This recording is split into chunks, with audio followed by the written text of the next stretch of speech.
Oke, baik. Langsung saya mulai aja ya. Sebelumnya, saya Silakan. ucapkan selamat malam buat Bapak Ibu yang sudah hadir pada malam hari ini. Sehat selalu ya buat kita semua. Nah, sekarang saya di sini ingin berbagi tips gimana caranya sih untuk kita bisa mengatasi kalau misalnya akun kita itu lagi floating loss. Karena biasanya kalau kita floating loss tuh bukannya kita bisa recovery jadi profit, yang ada kita udah takut duluan untuk cut loss. Sekarang saya coba sharing-sharing dulu ya. Yang pertama, saya jelasin dulu buat Bapak Ibu yang masih baru dalam dunia trading kan masih belum paham floating itu apaan sih. Nah, floating itu sebenarnya adalah posisinya kita yang mengambang di pasar. Jadi kita waktu pasang posisi buy, itu kita belum close buy-nya, belum ditutup dengan sell. Kita biarkan saja di orderannya kita, di posisi, di MetaTrader-nya kita lah. Misalnya Bapak Ibu udah download MetaTrader. Nah, posisi itu belum Bapak Ibu close atau dieksekusi. Jadi belum ditutup rugi maupun untung. Nah, kalau misalnya floating itu posisi yang mengambang to profit, belum tentu nanti endingnya itu waktu kita tutup posisinya kita profit terus. Bisa aja waktu kita tutup jadinya rugi. Begitu pula sebaliknya, kalau kita rugi waktu floating, belum tentu kok. Misalnya waktu tutup kita merah atau minus.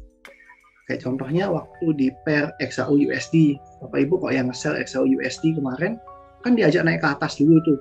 Nah, waktu diajak naik ke atas, nah itu namanya floating kalau kita nggak tutup posisinya.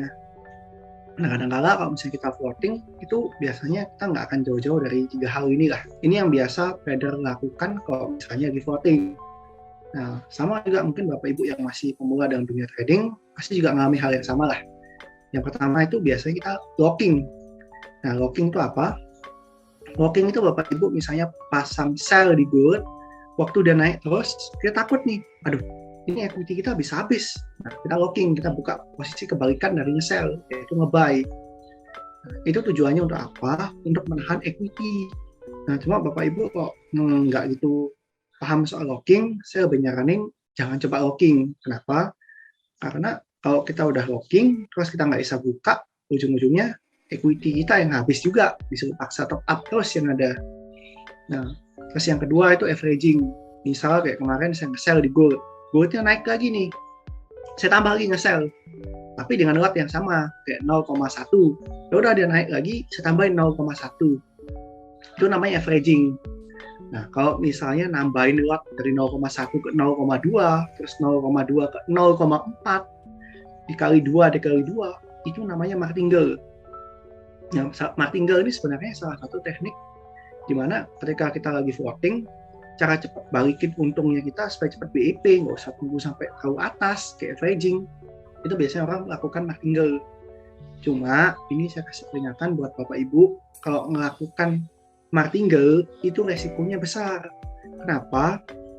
Kalau kita nggak tahu arah fundamental, nggak tahu arah teknikal, coba-coba martingale, bukannya equity kita yang selamat, malah equity kita yang bisa habis semuanya.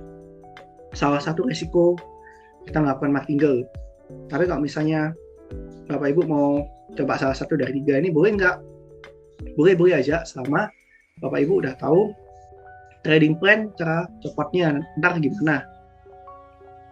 Nah, selama kriteria itu terpenuhi, ya sah-sah aja kok sebenarnya melakukan salah satu dari 3 ini. Yang penting jangan sampai kita ikut orang bilang, udah di locking aja, udah martingale aja. Waktu kita coba, habis akun kita nggak tahu apa yang terjadi. Jangan sampai hal itu sampai terjadi juga di Bapak atau Ibu. Nah, itulah pentingnya kita belajar di sini. Nah, ini salah satu rangkuman tipsnya saya, gimana caranya kita menghadapi floating loss di pasar. Pastilah namanya kita trading juga mengalami floating loss lah. Nggak ada trader yang untung terus, nggak pernah rugi, itu nggak ada. Bahkan saya pribadi, itu juga sering floating loss. Tapi saya tahu gimana caranya loss ini bisa berubah jadi profit, atau sejelek-jeleknya loss ini di cut loss. Nah, kalau loss-nya di cut loss, recovery-nya gimana? Nah, itu kan pentingnya kita punya namanya trading plan. Nah, ini rangkuman tipsnya dari saya supaya kita bisa bertahan lama di pasar, nggak top up lagi, terus WD konsisten. Itu yang pertama, harus punya trading plan. Nah, kita harus disiplin jalanin. Kalau misalnya strategi kita averaging, ya averaging terus. Jangan sampai averaging terus gara-gara teman satu grup, lotnya jumbo, kita ikut-ikutan lotnya jumbo. Teman satu grup ada bilang, udah martingale aja, ikutan martingale. Nah, itu jangan sampai. Kita harus disiplin pada trading plan-nya kita. Strateginya apa, itu yang harus kita jalanin. Nah, yang kedua, salah satu tips trik dari saya supaya bisa bertahan lama di pasar, itu selalu baca berita dan lihat teknikal setiap pagi. Jadi, kita harus baca berita tiap pagi, tahu beritanya apa. Nah, lihat teknikal itu Bapak Ibu lebih suka indikator yang kayak gimana?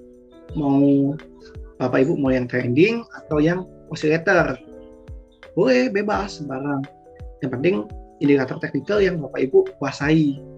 Kalau mau pakai support resisten doang, boleh nggak?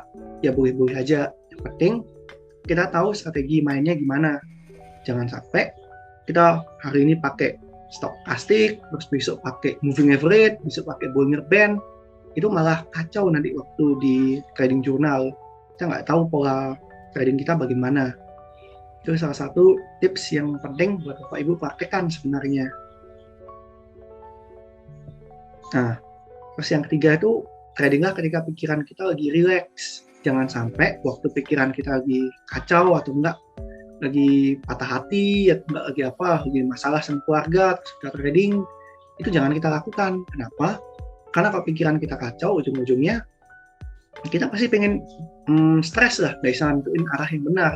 Malah yang ada aturan trading yang seharusnya kita taati, malah kita langgar semuanya.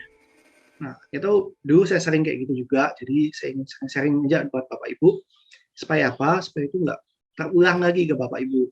Supaya pengalamannya saya yang dulu pernah kayak gitu, itu bisa jadi pembelajaran juga buat Bapak Ibu. Nah, yang keempat, ambil keuntungan itu sesuai trading plan, jangan serakah. Kalau trading plan-nya kita bilang ambil untung 30-40 dolar, ambil. Jangan mau untung 1 juta, mau untung 2 juta, tapi equity mas tetap sama. Nah, itu jangan. Ambil secukupnya aja lah trading. Sama jangan lupa, kalau lot kita kebesaran, ya kita harus pakai stop loss. Disiplin pakai stop loss, jangan suka geser-geser stop loss. Kenapa? Karena salah satu kesalahannya kita sebagai trader nih, dosanya kita itu suka pindah-pindahin stop loss. Itu jangan sampai terjadi. Stop loss itu penting untuk melindungi equity kita supaya nggak habis karena gerakan di market, tarikannya. Kalau misalnya ya, terutama yang Bapak Ibu yang suka trading di gold lah, di gold kan naik turunnya kenceng tuh. Nah, kalau Bapak Ibu nggak pakai stop loss, terus masuk sembarangan, lotnya kegedean, ya itu dekat-dekat meeting the Fed ini udah bisa ambiar itu equity, bisa MC lagi itu akun.